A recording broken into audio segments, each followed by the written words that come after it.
મહિલા અનામત બિલ પર સંસદના વિશેષ સત્રના બીજા દિવસે ચર્ચા શરૂ. પક્ષ અને વિપક્ષના સાંસદો પરિસીમન પર રાખશે પોતાની વાત. સાંજે 4 વાગે બિલ ઉપર થશે મતદાન.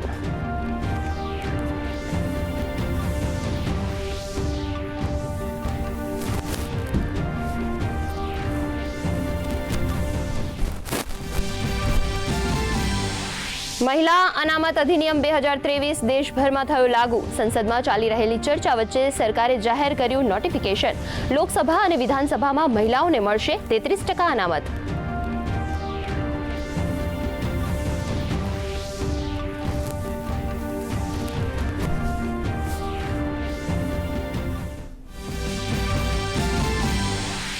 જમીન પચાવી પાડવાના કેસમાં ટીએમસીના ઉમેદવાર દેબાશિષ કુમારના ઠેકાણાઓ ઉપર ઇન્કમટેક્સ વિભાગની રેડ. કોલકાતાના ઘર અને ઓફિસમાં તપાસ ચાલુ.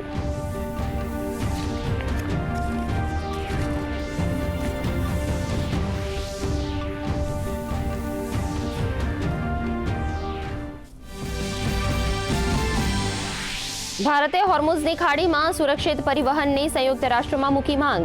વ્યાપારિક જહાજો ઉપર હુમલાની ઘટનાઓ પર ઉઠાવ્યા સવાલ. પશ્ચિમ એશિયામાં જલ્દી જ શાંતિ સ્થાપિત કરવા ભારતે કર્યો આગ્રહ.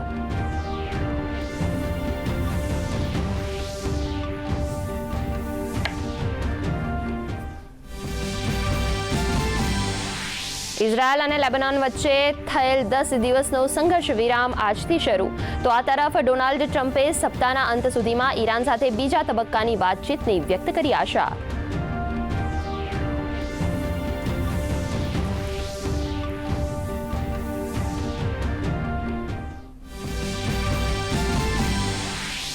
યુક્રેન ઉપર રશિયાનો આ વર્ષનો સૌથી મોટો ભીષણ હુમલો.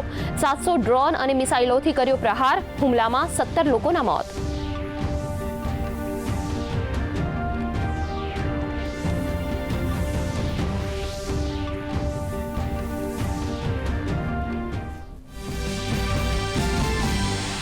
રાજ્યમાં કાળઝાળ ગરમીનો રાઉન્ડ યથાવત. 41.9 ડિગ્રી મહત્તમ તાપમાન સાથે રાજકોટમાં પડી સૌથી વધુ ગરમી. તો અમદાવાદમાં 40.4, અમરેલીમાં 40.3 ડિગ્રી તાપમાન. તો બીજી તરફ આગામી 19 અને 20 એપ્રિલે રાજ્યમાં માવઠાની આગાહી.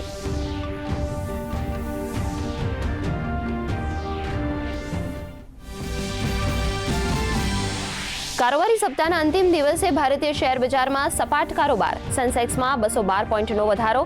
નિફ્ટીમાં 24,250ની સપાટીને પાર. તો ચાંદીના ભાવ 1,850 રૂપિયા વધીને 2.5 લાખને પાર.